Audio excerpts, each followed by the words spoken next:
स्मृति ईरानी जी, बधाई बहुत बहुत आपको, आपकी पार्टी को, और टाइम्स नाउ नवभारत पे और टाइम्स नाउ पर मेरे साथ जुड़ने के लिए आपका बहुत बहुत धन्यवाद। आपने ट्वीट कर दिया, एक अकेला सब पे भारी, कितनों पे भारी पड़ गया। और आज मुझे लगता है ये परिणाम उसी का संकेत है। और जो पनौती कह रहे थे आज, उनको मुझे लगता है आपका क्या मैसेज रहेगा? उनके लिए चुनौती बन गए हैं मोदी। जो पनौती कह रहे थे आज उन्हीं के लिए चुनौती बने हैं मोदी। मुझे नहीं लगता नाविका जी, भारतीय लोकतांत्रिक इतिहास में किसी एक व्यक्ति पर इस प्रकार का एकजुट होकर विपक्ष ने कभी कोई हमला बोला होगा। और इसलिए आज जब मैंने कहा कि एक अकेला सब पर भारी, ये उसी का संकेत है कि आजमाया सबने अपनी ताकत को मोदी के खिलाफ। अकेले अकेले लड़ ना पाए विपक्ष के नेता, तो वो एकजुट हुए, एक अलायंस उन्होंने बनाया। लेकिन विपक्ष के नेता ये भूल गए कि जब मोदी स्वयं उपस्थित होते हैं विकास की गारंटी लेकर, तो विपक्ष चाहे कुछ भी दुष्प्रचार करे। आज का परिणाम इस बात का संकेत है कि मोदी की गारंटी कैसे रंग लाती है। तो हाँ, निश्चित रूप से अगर कोई भी ऐसा आपको चुनावी परिणाम इस बात का संकेत देता है कि एक अकेला कैसे सब पर भारी पड़ता है, तो वो परिणाम आज का परिणाम है। स्मृति जी, मध्य प्रदेश में जहां लोग कह रहे थे कि कांग्रेस पार्टी आएगी, बड़ा नजदीक का चुनाव है, वहां अनप्रेसिडेंटेड 161 वर्सेस 66, और छत्तीसगढ़ में कोई भी ओपिनियन पोल आपको मेजॉरिटी नहीं दे रहा था। 2-3 ओपिनियन पोल 40 के आसपास की सीटें दे रहे थे, वहां पर 54 सीटें आना, रहस्य क्या है इसका? मैजिक कौन सा है? सिर्फ मोदी मैजिक है और ट्रम्प कार्ड है बीजेपी का? मुझे लगता है जो लोग ये मानते हैं कि हम जब मोदी मैजिक की बात करते हैं तो वो एक पर्सोना मात्र तक सीमित है, ऐसा नहीं है। नरेंद्र मोदी की जो एडमिनिस्ट्रेटिव फ्रेमवर्क है, मुझे लगता है कहीं ना कहीं उस पर भी चर्चा होने की ज़रूरत है। अगर आप मध्य प्रदेश देखें तो मध्य प्रदेश में 76% वोटिंग महिलाओं ने की। अगर आप हमारे ट्राइबल बेल्ट में देखें, चाहे वो मध्य प्रदेश या छत्तीसगढ़ हो, तो हमारे आदिवासी समुदाय में कई विषय ऐसे हैं जो नरेंद्र मोदी जी के एडमिनिस्ट्रेशन के इतिहास का, चाहे वो जब गुजरात के मुख्यमंत्री रहे हो तब, अथवा प्रधान सेवक के नाते, उन्होंने कई ऐसे मुद्दों पर विशेष काम किया है जो आदिवासी समुदाय के बहुत करीब है। जनजातीय दिवस का राष्ट्रीय स्तर पर उत्सव के रूप में मनाया जाना, सिकल सेल एनीमिया पर जो विशेषता आदिवासी समुदाय को प्रभावित करता है, उस पर विशेष रूप से स्वास्थ्य मंत्रालय की ओर से इंटरवेंशन करना, प्रधानमंत्री जनमन जिसके अंतर्गत ट्राइबल एरियाज में विशेष आंगनवाड़ी की व्यवस्था, स्कूल की व्यवस्था, सड़क की व्यवस्था। तो ये सिर्फ पर्सोना ड्रिवन पॉलिटिक्स नहीं है, ये एडमिनिस्ट्रेटिव जो उनकी कहीं ना कहीं एक प्रतिभा है, उसका भी बहुत बड़ा परिणाम है। जहां तक कि मैं महिला की बात करती हूँ, तो आज अगर आप देखें तो महिला का इंस्टीट्यूशनल डिलीवरी, महिला के बैंक के खाते में उसके और उसके छोटे 6 साल से कम उम्र के बच्चे के लिए न्यूट्रिशन के लिए पैसे उपलब्ध कराना, तो ऐसे कई उनके सामाजिक और पॉलिसी ड्रिवन इनिशिएटिव्स हैं जिसका हम जब चर्चा करते हैं तो उसे सिंप्लीफाई करते हैं मोदी मैजिक के नाम से। लेकिन नाविका जी, भारत के हमारे लोकतांत्रिक इतिहास में आज तक इतनी सारी मोड्स ऑफ कम्युनिकेशन कभी नहीं रही, इतने सारे modes of attack by opposition कभी नहीं रहे। सिंगुलरली एक नेता का 20 साल से ज्यादा देश की राजनीति में भागीदार होने के साथ साथ प्रदेश के चुनाव में गारंटी बनकर उभरना और जनता की मोहर उसको मिलना, it is unprecedented in Indian politics. ये स्वीकार सबको करना पड़ेगा। राहुल गांधी के लिए इस चुनाव के क्या मायने हैं? क्योंकि राहुल गांधी ने भारत जोड़ो यात्रा तेलंगाना में की थी, और 2 बड़े राज्य जिनमें की थी वो मध्य प्रदेश और राजस्थान थे।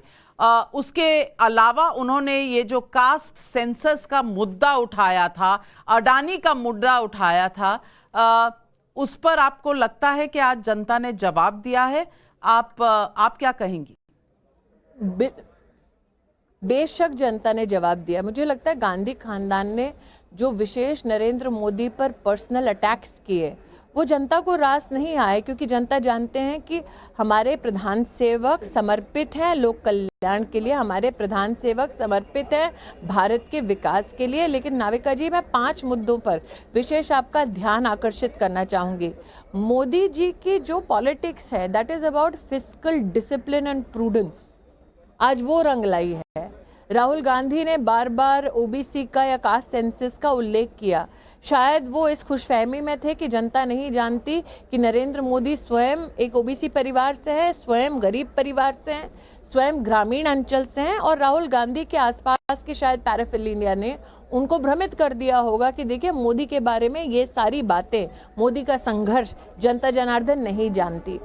तीसरी बात जो मैं कहना चाहती हूँ, नरेंद्र मोदी जब कहते हैं कि मैं पर्सनली गारंटी कर रहा हूँ, इतनी बड़ी एक पॉलिटिकल, मुझे लगता है, स्टैंड आज तक कभी भी किसी भी प्रधानमंत्री ने हमारे देश के इतिहास में नहीं लिया। और जनता का उस स्टैंड के प्रति, उस लीडरशिप के प्रति विश्वास, ये जानते हुए कि Narendra Modi chief ministerial candidate नहीं है, देश के प्रधान सेवक है, लेकिन जनता का ये विश्वास। चौथी बात मुझे लगता है, नरेंद्र मोदी ने कहा कि हम सिर्फ आज के लिए ना जिए, अभी के लिए ना जिए, एक अमृत काल है हिंदुस्तान का, विकसित भारत के संकल्प के साथ हम लोग जिए। उन्होंने राइट्स, अधिकारों की बात की, लेकिन रिस्पॉन्सिबिलिटी का भी एहसास दिलाया हमारे नागरिकों के मध्य में। नरेंद्र मोदी के राइट्स और रिस्पॉन्सिबिलिटीज के बीच का जो बैलेंस है, आज वो रंग लाई है। और मुझे लगता है पांचवा, एक महिला होने के नाते मुझे विशेष इस बात का आनंद है that women have now emerged as a decisive political factor in Indian politics। अगर आप छत्तीसगढ़ में देखें, 77 लाख हमारे जो वोटर्स हैं वो महिलाएं रहीं। 1.5 करोड़ जो वोटर्स हमारे मध्य प्रदेश में रहे, उसमें भी 76% महिलाएं रहीं। और अगर आप महिला वोटर का कहीं ना कहीं रिसर्च करें पॉलिटिकली, तो ये स्थापित हो चुका है कि जब महिला देखती है कि एक विकासशील, प्रगतिशील नेतृत्व उसको मिल रहा है, तो महिला ऐसे नेता का समर्थन करती है। तो जोशो खरोश से महिलाओं का समर्थन नरेंद्र मोदी को मिला। मैं विशेष रूप से भाजपा की महिला कार्यकर्ता होने के नाते इस बात का आनंद लेती हूँ। बिल्कुल, और ये हमारे सर्वे में भी निकल के आया था कि महिला वोटर्स जो हैं वो बीजेपी की तरफ हैं। लेकिन स्मृति जी, आपको हम हमेशा जायंट किलर ऑफ अमेठी कहते रहे हैं पिछले 5 सालों से। आज आप ही के अंदाज में पूछना चाहूंगी कि आज आप राहुल गांधी जी को क्या मैसेज देंगी? कोई मैसेज नहीं देना चाहती नाविका जी। जो खुद अपनी ईगो में डूब रहा हो, उसको ना तिनका दिखता है, ना उसको सूर्य का तेज दिखता है। आज उस डूबते हुए जहाज को कहना, अगर चाहूँ तो मात्र इतना कहना चाहूँगी कि तुमने सूरज पर, जो पॉलिटिकल सूरज है हिंदुस्तान की राजनीति में, उस पर थूक कर देख लिया, कटाक्ष कर कर देख लिया। जवाब उस व्यक्ति ने नहीं, देश की जनता ने दिया है। बिल्कुल, देश की जनता ने जवाब दिया है। और 2024 का रास्ता अब कितना साफ नजर आ रहा है स्मृति ईरानी जी?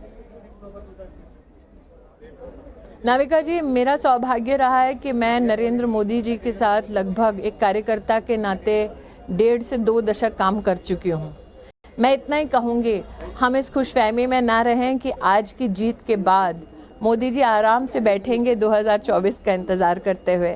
आपको याद दिला दूं, इन प्रदेशों के चुनाव में रैलीज करने के साथ साथ दिवाली का पर्व वो फिर भी सरहद पर मना कर आए।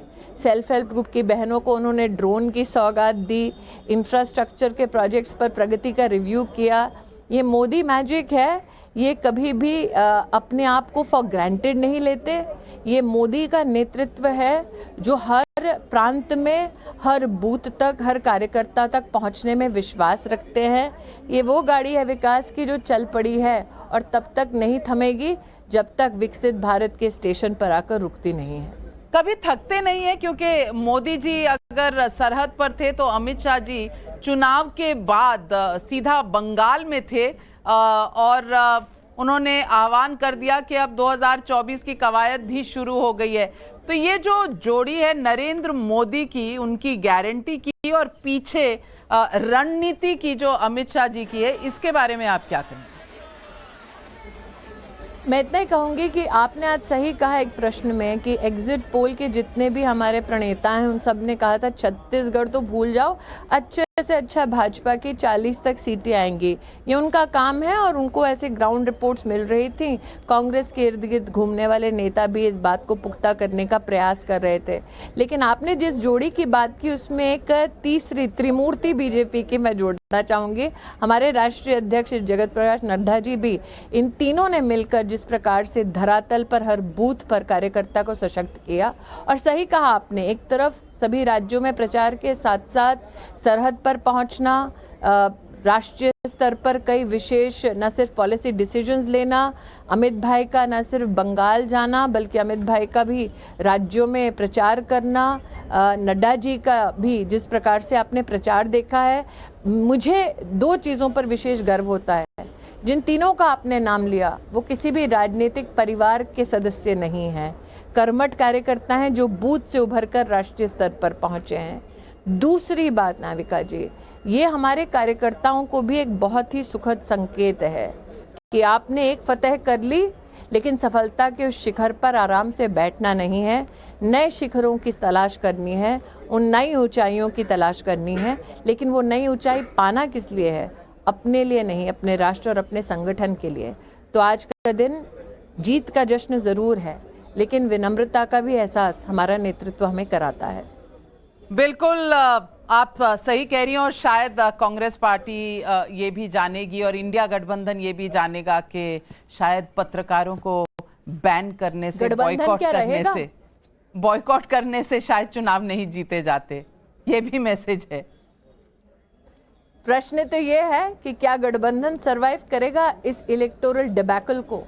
बस, बहुत आपने सही सवाल उठा दिया और चर्चा अब इसी बात की है। और आगे आगे देखिए होता है क्या। हमारे साथ जुड़ने के लिए और पटाखा एक चलाने के लिए बहुत बहुत धन्यवाद आपका, स्मृति ईरानी जी। जुड़े आप हमारे साथ, नमस्कार और बहुत बधाई आपको और आपकी पार्टी को, आपकी पूरी टीम कार्यकर्ताओं की भी। और इस वक्त मैं अपने सहयोगी